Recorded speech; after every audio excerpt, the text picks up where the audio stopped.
peace lilies are one of the most beautiful plants because basically they're very, very tolerant and hardy, and at the same time they do take low light. And that's why when you do go to people's offices, you do see the peace lily there, sometimes just under fluorescent light, and you must wonder, how does this plant survive? But it's because it's so hardy, it's tolerant, and also takes low light. So welcome back to my channel. My name is Alice and I'm the red soil gardener.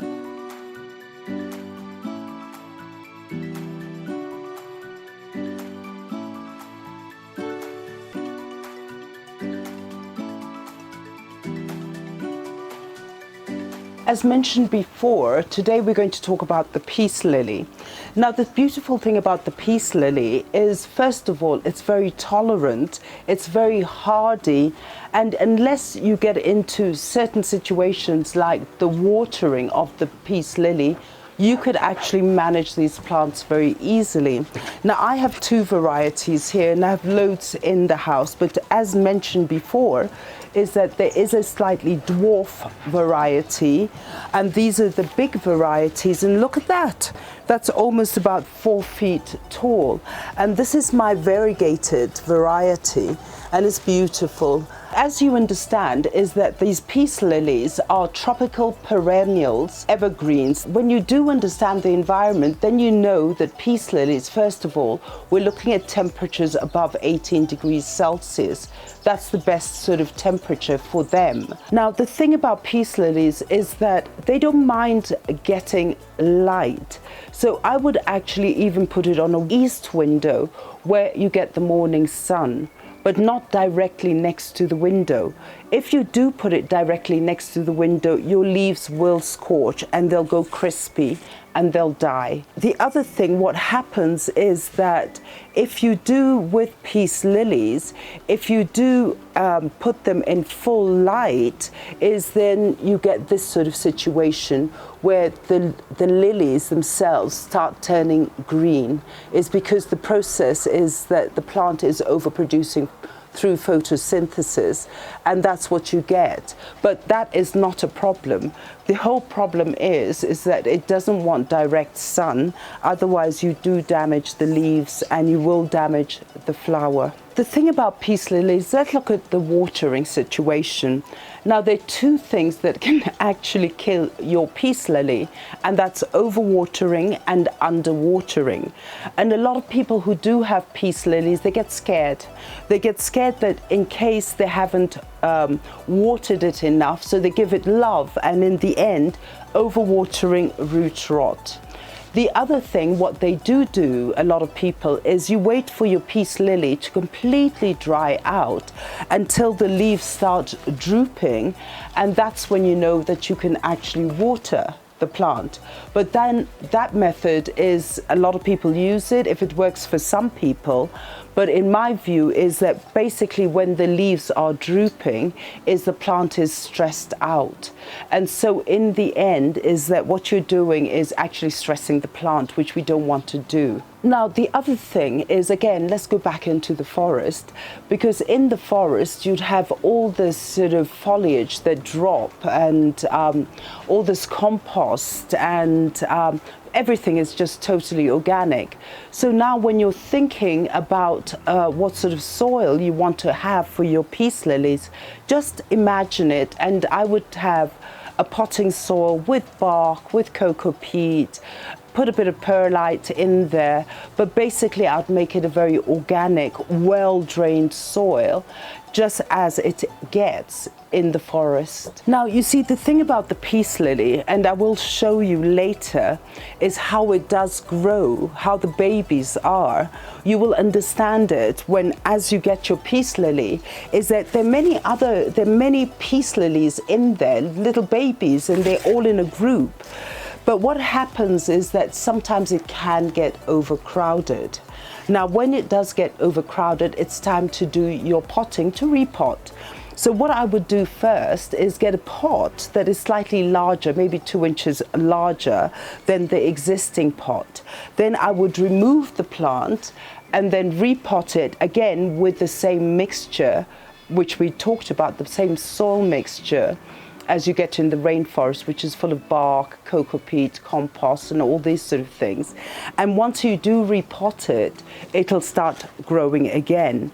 Now, the thing about potting is that how do you know when it is time? So I would actually spend my time and I would look and see if it's overcrowded.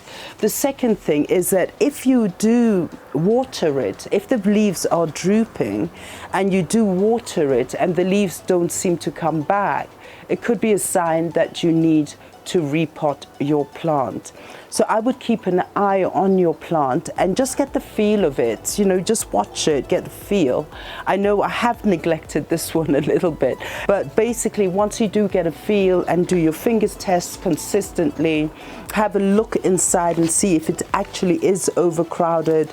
Try to prune a bit of the leaves out so that you can have more circulation and that you don't get things like mildew and mealybugs and all those sort of pathogens and whatever. So you may ask, how often do you get flowers from your peace lily?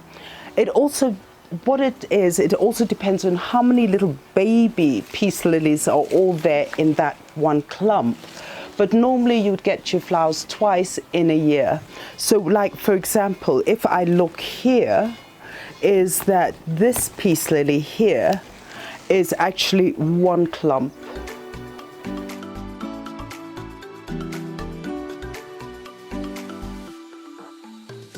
So the other thing I want to mention is with these lovely peace lilies is when you do look at their flowers, and we will post some on this channel, is that basically it comes from the same family like the Anthurium. They have the same flowers, and also the Dieffenbachia also has the same flowers, and the Alocasia has the same flowers, and the Agronema has the same flowers, which is basically they all look like this. So they are the same family.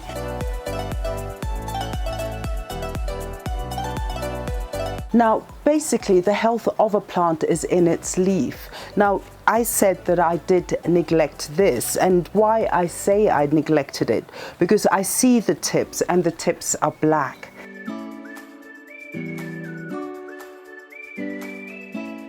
Now, the thing is that basically, if you look at the leaf, is like with this one, it's slightly crinkly if you look at the leaves.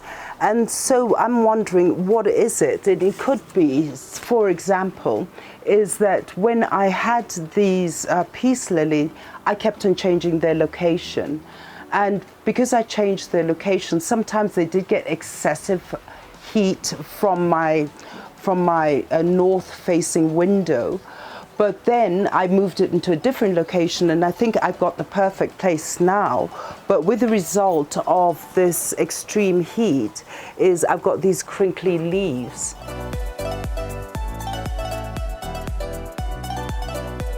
So what I'm going to do is we're going to look at a propagation, and also what I did is I took one of my peace lilies and I dismantled it as usual. And I really want you to have a look, and then you'll understand how you can propagate your peace lilies and make a whole multitude of it. Now what I'm going to do is I'm just going to put this board here because it's going to get messy. I'll put this board here.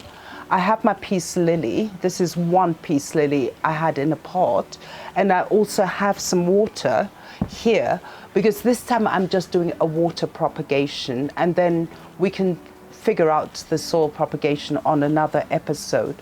So what I did is that I actually dismantled it, and look at this.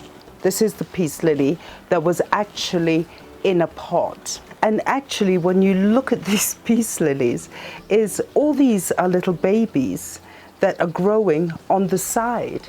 So if I pull this one off, there's a baby peace lily, all in one plant. Now let's see if we can get another one. You see all these ones sticking on the side are also babies that can easily be propagated.